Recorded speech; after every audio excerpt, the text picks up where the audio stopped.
All right, welcome back. We got our weekly stock market update. We're going to do a quick market update, and then I'm going to get into some of the opportunities that I'm scouting out in this market because we are getting some nice juicy discounts, and hopefully they keep getting better.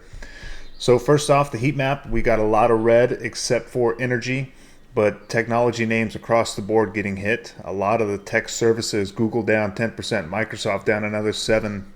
Meta, a big loser this week, down 13%, and all the semis also going down. Apple holding up pretty well here throughout this pullback in the market.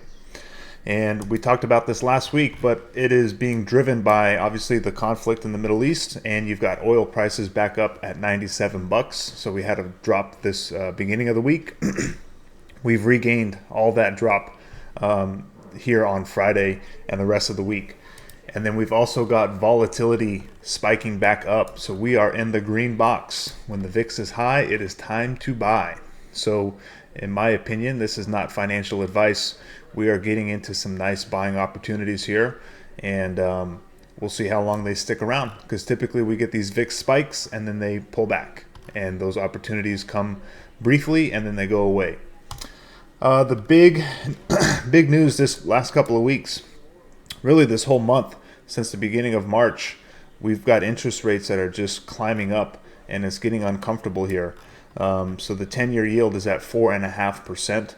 So that is not what we want to see. This is being driven based on oil price and inflation expectations. So we're being driven right now by high inflation, high oil prices, and that is not good for the market. So let's get into a couple of things here. Again, macro-driven pullback. So the S&P, I know for sure the NASDAQ is down 10%, so we're in a correction territory, and a lot of these names are down 20-30%. But what is nice here, this chart shows the S&P 500 forward price-to-earnings ratio. We are getting close to where we were during the tariff tantrum last year. So we're able to buy stocks at a cheaper valuation than the same time last year, which is great because we were getting a little frothy here when the S&P was up around 23 times earnings, and right now we're at about 19.5, and it continues to drop. So this is where we're able to get same companies at cheaper prices, and that is a gift for the long-term investor. So S&P 500.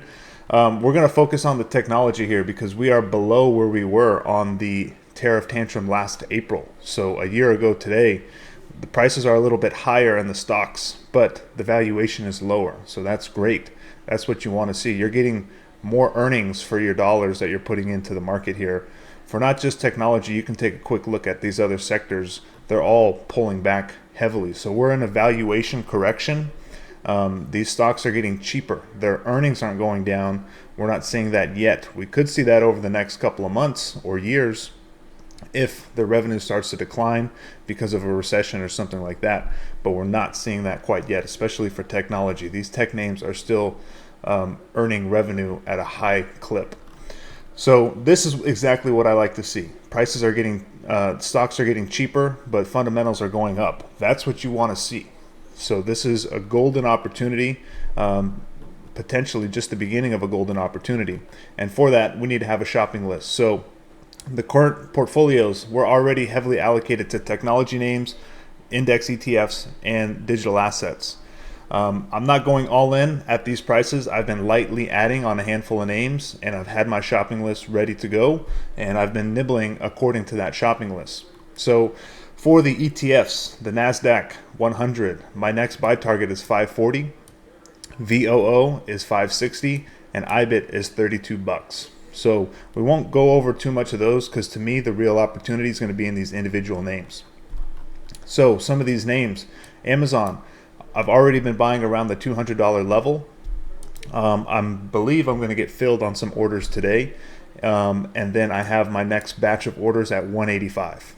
Now NVIDIA, haven't been buying any. Last time I bought NVIDIA was during the tariff tantrum last year, and I will be starting to sell some puts around 150 for NVIDIA, but 155 is where I'm really going to start to be more aggressive on adding some NVIDIA if we can get there. Tesla, haven't bought any since last year. Same thing, being super patient, waiting for under 300 to add to Tesla. And Google, same thing. Was a heavy buyer last year during the tariff tantrum. Haven't bought any in a long time, but 245, that's when I'm going to be adding to my Google position. And Uber, this is a stock that I've been buying heavy this year. And if we can get back into the low 60s, that's where I will be looking to add to that position as well. So I'm not trying to catch the bottom. Nobody knows when the bottom will be. For all we know, over the weekend, things get resolved in the Middle East and the market shoots up.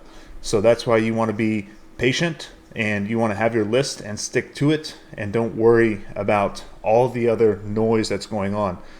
Make your list, study it, know why you're making this list, and have your cash ready to roll and just follow your plan. All right, so some watch lists, some smaller names, CrowdStrike and Palantir. These are names that I have added this year as well, very lightly. The next buy point on CrowdStrike is 320, a cybersecurity name. I do need to make a separate video on CrowdStrike. I haven't talked about it with you guys on this channel, but cybersecurity to me is a sector you want to be allocated towards, and to me CrowdStrike is the name that I've chosen to be allocated towards. Palantir 125, I have been adding in the 130s and 140s, but very lightly. 125 I'll be a little bit more aggressive. Coinbase, this one is down a lot, and as far as crypto, I think there's no rush to be adding crypto here. We could get a nice flush lower. 40,000 Bitcoin wouldn't surprise me, and if that's the case, all crypto equities are going to drop quite a bit as well. So this is, all the digital assets are at the bottom of the list for me. These high quality blue chip tech names take priority in the shopping list over Coinbase and Bitcoin, but 120 for Coinbase would be the next spot for me to add. Speaking of blue chip, Microsoft is quietly down 35%. So my initial buy point for Microsoft will be 325, and Meta as well, just waterfalled over the last couple of days. So 445 on Meta would be where I would like to start a position there. Same thing with Hood, no position here. These names that are underlined, I have no position. These would be new positions. And when it comes to the new positions, these would be if I missed out on NVIDIA, Amazon, something like that. Those are the priority names. These names up here take priority over these smaller names or potentially new ads. But Hood is one I'm watching, and then also Circle at 65 is another name that I am watching. So that is the shopping list. I think that's all I really want to go over today. I want to keep this video short, but market definitely pretty oversold. Let's take a quick look at the NASDAQ, because we've had a pretty rough drop here from 637 all the way down to, it's a $100 drop almost. So who knows where we go next week, but got my shopping list ready before the market closes here. One more hour, I will probably get those orders filled on names like Amazon. But that is all I got for you guys for this video. If you got a shopping list, or if you got a name that you're eyeballing right now or have been nibbling, please let me know down in the comments, and I will give you guys an update video on hopefully Sunday to get you ready for next week. All right guys, peace out.